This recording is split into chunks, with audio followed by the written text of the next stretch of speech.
Merhaba arkadaşlar, altcoin'leri analiz edeceğim bu videoda ve AAV ile başlıyorum. Gördüğünüz gibi AAV 668 dolardan başladığı düşüş trendi sonrasında yatay hareket ediyor. Nerede?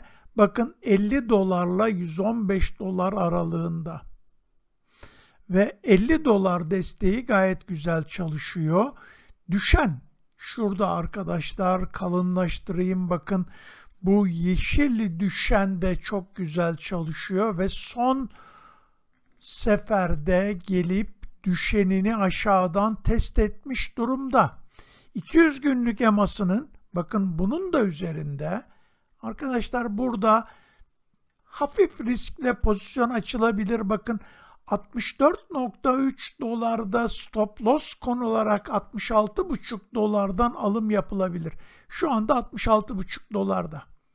Dolayısıyla 64.5 dolar deseniz 2 dolar, yani %3 civarında bir risk almış oluyorsunuz.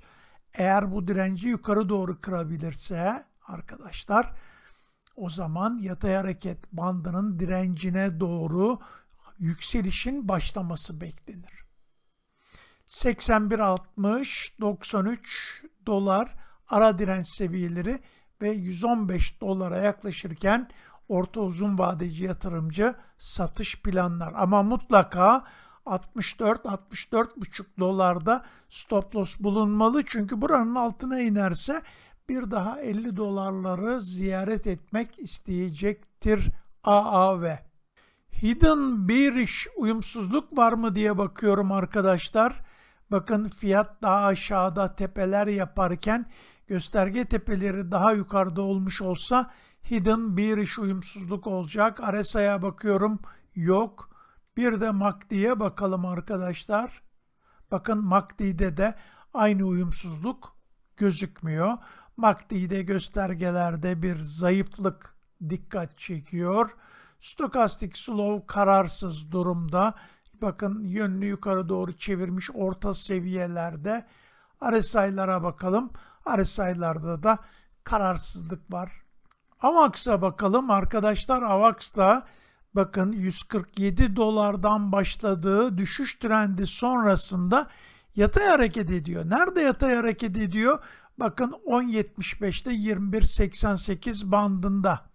Evet, şu bölgede fiyat daha aşağıda dip yaparken hatırlıyorsunuz, göstergenin dipleri daha yukarıdaydı. RSI'ların dipleri, MACD'lerin dipleri, bu pozitif uyumsuzluktu.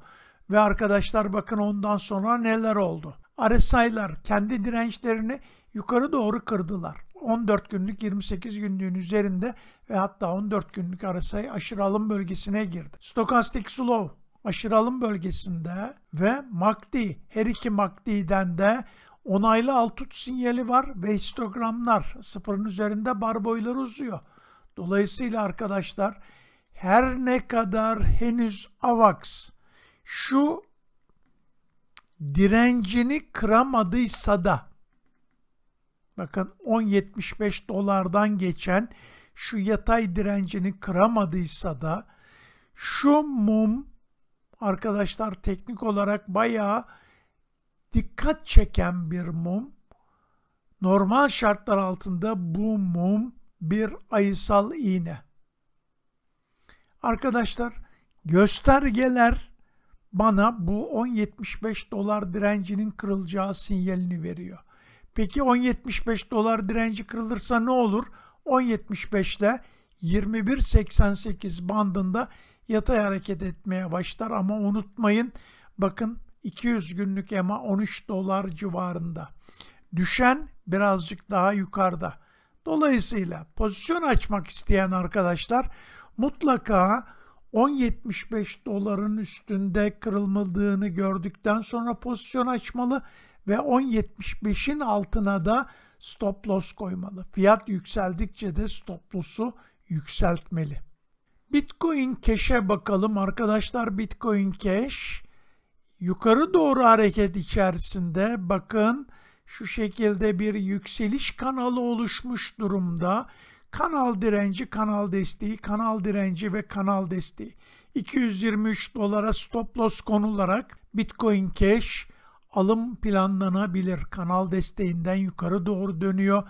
270 dolara dirence yaklaşırken aynı zamanda burası yükseliş kanal direnci, satış düşünülecek şekilde bir trade planlanabilir.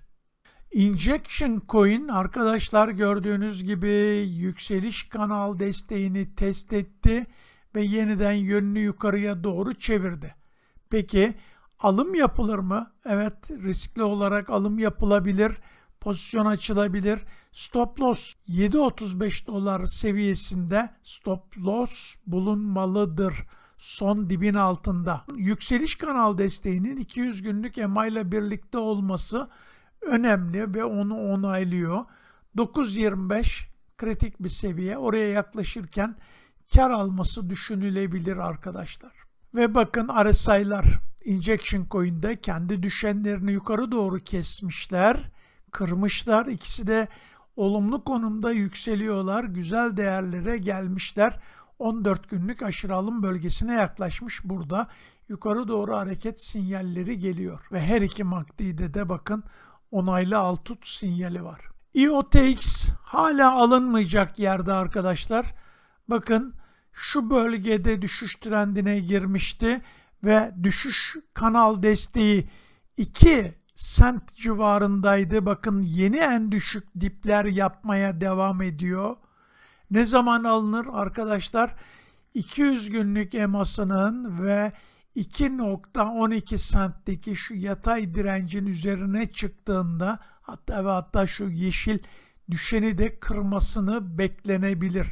Peki bu yükseliş arkadaşlar halihazırda taşıyanlar için son satış fırsatı. Lütfen IOTX'te 2.12 sent direnci, yatay direnci kırılmadan pozisyon açmayın ve yükselişi halihazırda varsa taşıyanlar onlar için satış fırsatı olarak değerlendirin. Neden? Çünkü bakın arkadaşlar şu bölgede fiyat daha aşağıda tepeler yaparken göstergenin tepeleri daha yukarıda oluşuyor. Bu hidden bearish uyumsuzluk arkadaşlar düşüşün devamını, yeni en düşükler gelebileceği sinyali olarak değerlendirilir. Arkadaşlar Matic gördüğünüz gibi 2.9 dolardan düşüşe başlamıştı. 30 sente yaklaştı, en düşük yaptı. Daha sonra şu bantta yatay hareket içinde kalmaya çalıştı. 59 sentle 1.33 dolar tutunamadı arkadaşlar. Şu bölgede 59 sent desteğini kırdı. 59 sent desteği şurası arkadaşlar. Bu önemli bir seviye. Şu anda kırdığı desteği aşağıdan test ediyor. Burası geç satış fırsatıdır. Burada halihazırda taşıyan varsa satış düşünmeli.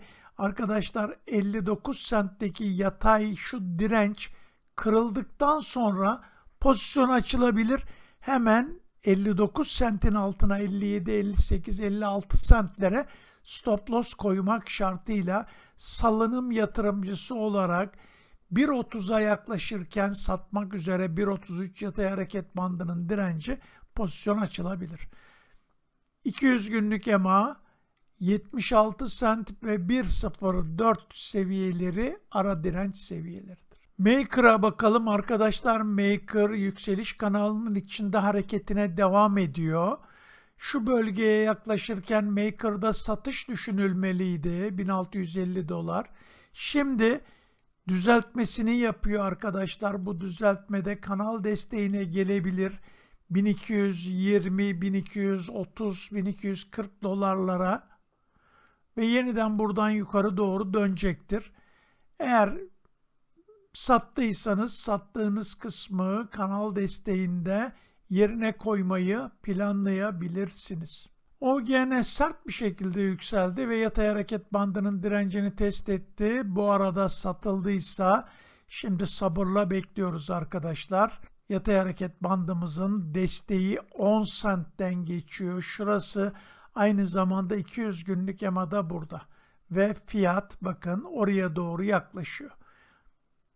Yatay hareket bandının desteğinde dönerken alım planlanabilir. Tabii ki 9,5 sente stop loss koymak şartıyla.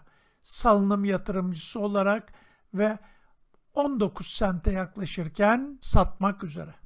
Rune'ye bakalım. Arkadaşlar Rune'de yatay hareket bandının direnç bölgesine geldi. Direnci günlükte kırdığını söyleyebilir miyiz? Evet, söyleyebiliriz. Çünkü direncin üzerinde 3 gün üst üste kapanışı var. Peki ondan sonraki şu gevşeme, bakın arkadaşlar, yükseliş kanal desteğinin altına sarkılmış ve stop loss seviyemizin de altında. Burada dikkat edilmesi gereken nokta şu: yükseliş trendinde oluşan son dibin altına sarkılmamış. Evet, satılmış olabilir. Bakın burada 1.65 dolar seviyesinin altına giderse yükseliş trendi sona erer. Neden? Çünkü daha yukarıda oluşan tepeler dipler serisi bozulmuş, yükseliş kanal desteği kırılmış olur. Eğer kırılmazsa, 1.65'in altına gitmezse, burada arkadaşlar yeniden yukarı doğru bir hareketlenme görebiliriz. Dolayısıyla 1.70'e doğru, 1.70'in altına doğru bir gevşeme gelirse alım fırsatı olarak değerlendirilebilir. 1.65'e stop loss koymak şartıyla. Arkadaşlar Solano çok ağır hareket ediyor. Gördüğünüz gibi şu Eflatun kanal içinde hafif yukarı bir hareket ve bakın şu anda kanal desteğinden dönmüş 200 günlük EMA'nın üzerinde 28 dolar seviyesindeki yatay direncine doğru yükseliyor. Burası almak için geç, satmak için erken olan bir yer. Storage arkadaşlar biliyorsunuz yatay hareket ediyordu ve yatay hareket bandının direnci şurası 48-50 sent aralığında satılacaktı. Satıldıktan sonra bakın gevşiyor. Yükseliş kanal desteğini bir daha geldi, test ediyor. Burada değişik hareketler yapabilir. Desteği kırıp kanal desteğine doğru, yatay hareket bandının kanal desteğine doğru düşüşe geçebilir veya buradan aldığı güçle yükselip 50 sentteki yatay hareket bandının direncini kırabilir. Burada eğer 50 sent direncini kırarsa trend yatırımcısı olarak burada pozisyon açılabilir. Tabi 50 sentteki desteğin hemen altına 47-48 sente stop loss koymak şartıyla veya kanal desteğine gelirse de 24-25 sentte pozisyon açılır. Bu sefer de 23 sente stop loss konulur. STX'e bakalım arkadaşlar. STX'te gördüğünüz gibi 3.26 dolardan düşüş trendine başladı ve gördüğünüz gibi 21 sentte en düşük yaptı. Ve arkadaşlar burada bakın 52 sentte önemli bir yatay direnç var. Bu direnci şu anda aşağıdan test ediyor. Bu direnci kırabilirse 50 sente stop loss konularak pozisyon açılabilir. Ama bu direnci kırmadığı sürece de alım yapılmamalı. Hatta şu anda taşıyanlar varsa 52 sent direncine yaklaştığı yerde satış düşünebilirler. 52 sent direncinin kırılması durumunda teknik olarak alım planlanır. 50 sente stop loss koymak şartıyla. Hedef orta ve uzun vadeci yatırımcılar için 1.3 dolar, kısa vadeci yatırımcılar 200 günlük EMA'ya yaklaşırken veya 80 sentteki veya 1 dolardaki ara dirençlerinde kar almayı planlayabilirler.